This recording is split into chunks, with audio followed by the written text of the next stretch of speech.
अस्सलामु अलैकुम वरहमतुल्लाहि वबरकातुह। आप सुन रहे हैं इस्लाह उम्मत, जहां मकसद सिर्फ एक है, दीन और दुनिया दोनों को संवारना। यहां बात सिर्फ खबरों की नहीं होती, बल्कि इस्लाह और इत्तिहाद की होती है। हम सच्चाई, अमन और इंसाफ का संदेश लेकर आए हैं।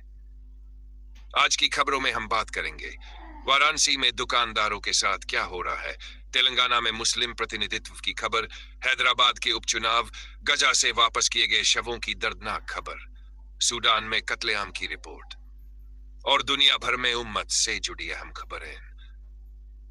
वाराणसी दिल मंडी में दुकानों की तोड़फोड़। सबसे पहली खबर हमारे अपने वाराणसी के दिल मंडी इलाके से। इंडियन एक्सप्रेस और आज तक की रिपोर्ट के मुताबिक वाराणसी के दिल मंडी इलाके में सड़क चौड़ीकरण प्रोजेक्ट के नाम पर कई दुकानों और इमारतों को गिराना शुरू कर दिया गया है। इस इलाके में बड़ी संख्या में मुस्लिम व्यापारी रहते हैं और अपनी रोजी रोटी वहीं से चलाते हैं। दुकानदारों ने इस कार्रवाई का कड़ा विरोध किया है और कई ने दुकानें बंद रखने की चेतावनी भी दी है। उनका कहना है कि प्रशासन ने सही मुआवजा नहीं दिया और न ही पुनर्वास की कोई साफ योजना बताई। विरोध देखते हुए इलाके में भारी सुरक्षा बल तैनात कर दिए गए हैं। आरएफ भी बुलाई गई है। आज तक के वीडियो कवरेज में देखा जा सकता है कि दुकानदारों का गुस्सा और परेशानी कितनी अधिक है। बाजार का माहौल तनाव से भरा हुआ है। जिन लोगों को नुकसान पहुंचा है, उनकी मदद करना हम सब पर फर्ज है। अगर आप मदद कर सकते हैं, चाहे दुआ से, चाहे आर्थिक मदद से, चाहे आवाज उठाकर, तो जरूर करें। शहरी विकास जरूरी है, लेकिन यह पारदर्शी तरीके से होना चाहिए। मुआवजा ठीक हो, पुनर्वास की योजना पहले से बनी हो और समुदाय की राय भी ली जाए। सरकार और प्रशासन को चाहिए कि वो संवाद के जरिए इन मसलों को हल करें। अजहरुद्दीन तेलंगाना कैबिनेट में शामिल। तेलंगाना से खबर। एनडीटीवी और टाइम्स ऑफ इंडिया की रिपोर्ट के मुताबिक पूर्व क्रिकेटर और कांग्रेस नेता मोहम्मद अजहरुद्दीन को तेलंगाना कैबिनेट में मंत्री के रूप में शपथ दिलाई गई है। यह हैदराबाद और तेलंगाना की राजनीति में मुस्लिम प्रतिनिधित्व के नजरिए से एक अहम कदम माना जा रहा है। अजहर साहब कैबिनेट में अकेले मुस्लिम चेहरा है, इसलिए उन पर जिम्मेदारी ज्यादा है। नेतृत्व में हिस्सेदारी बढ़ना हमारे लिए खुशी की बात है, लेकिन साथ ही यह भी याद रखें कि नेतृत्व एक अमानत होता है। इसे ईमानदारी और इंसाफ से निभाना जरूरी है। हमारी दुआ है कि अजहर साहब अपनी जिम्मेदारी अच्छी तरह निभाएं और समुदाय के हक के लिए खड़े रहें। लेकिन सिर्फ कुर्सी पर बैठने से कुछ नहीं होता। असली असर तब होता है जब नीतियां बदलती है, जब समुदाय को फायदा पहुंचता है। हमें देखना होगा कि आने वाले समय में क्या बदलाव आता है। हैदराबाद उपचुनाव। मुस्लिम स्वतंत्र उम्मीदवार मैदान में। एक और दिलचस्प खबर हैदराबाद से। टाइम्स ऑफ इंडिया की रिपोर्ट बताती है कि जुबली हिल्स उपचुनाव में कई मुस्लिम स्वतंत्र उम्मीदवार मैदान में उतरे हैं। इन उम्मीदवारों का कहना है कि पारंपरिक पार्टियां, चाहे कांग्रेस हो, टीआरएस हो या कोई भी, मुस्लिम समुदाय को नजरअंदाज कर रही है।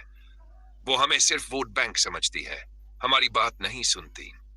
इस उपचुनाव में मुस्लिम वोट बैंक निर्णायक माना जा रहा है और ये स्वतंत्र उम्मीदवार अपनी आवाज उठा रहे हैं। वोट और राजनीतिक भागीदारी एक अमानत है। इसे समुदाय की भलाई, इंसाफ और हक के लिए इस्तेमाल करना चाहिए। अगर पारंपरिक पार्टियां आपकी बात नहीं सुन रही, तो नए विकल्प तलाशना आपका अधिकार है। जब पुरानी पार्टियां नाकाम होती हैं, तो लोग नए रास्ते निकालते हैं। यह सबूत है कि लोकतंत्र जिंदा है और लोग अपने हक के लिए आवाज उठा रहे हैं। तेलंगाना सरकार। मुस्लिम कोटा बढ़ाने का वादा। टाइम्स ऑफ इंडिया की रिपोर्ट के मुताबिक राज्य सरकार के सलाहकार ने कहा है कि मुख्यमंत्री मुस्लिम आबादी की आर्थिक और शैक्षिक पिछड़ेपन को देखते हुए मुस्लिम कोटे को 100% से बढ़ाकर 10% करने पर विचार कर रहे हैं। हालांकि ये अभी सिर्फ बयान है और इसे लागू करने के लिए कानूनी और प्रक्रिया संबंधी मंजूरी की जरूरत होगी। गजा। इजराइल ने 30 शव लौटाए। यातना के संकेत। अब एक बेहद दर्दनाक खबर गजा से।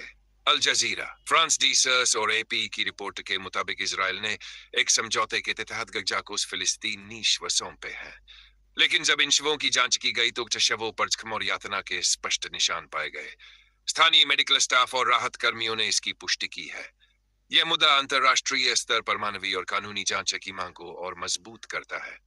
इसके अलावा रेड क्रॉस ने 3 और अनपहचाने शव इजराइल को सौंपे हैं, जिनकी पहचान के लिए डीएनए टेस्ट जारी है।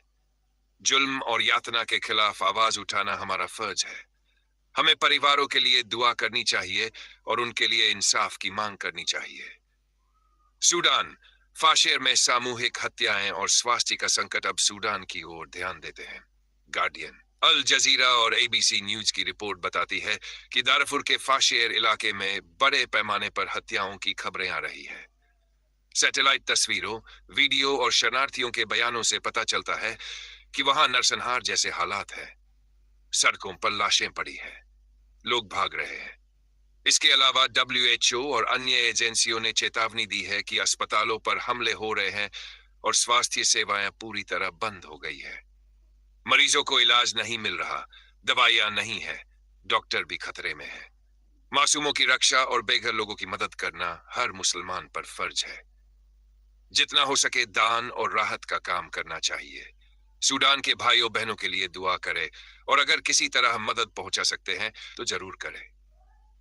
अंतिम बात, आज की खबरों से हमने ये सीखा कि चाहे हमारे अपने देश में हो, चाहे गजा में, चाहे सूडान में, इंसाफ, इंसानियत और हक के लिए आवाज उठाना हम सबकी जिम्मेदारी है। हमें शिक्षित रहना है, जागरूक रहना है और होशियार बनना है। भलाई फैलाए और सच्चाई का साथ दीजिए ताकि हम सब महफूज रहें और अपने दीन और दुनिया दोनों को बेहतर बना सके। अगर आपको ये बात पसंद आई तो इसे आगे बढ़ाइए। हो सकता है आपकी वजह से किसी की जिंदगी बदल जाए। मिलते हैं अगली वीडियो में, तब तक के लिए अल्लाह हाफिज।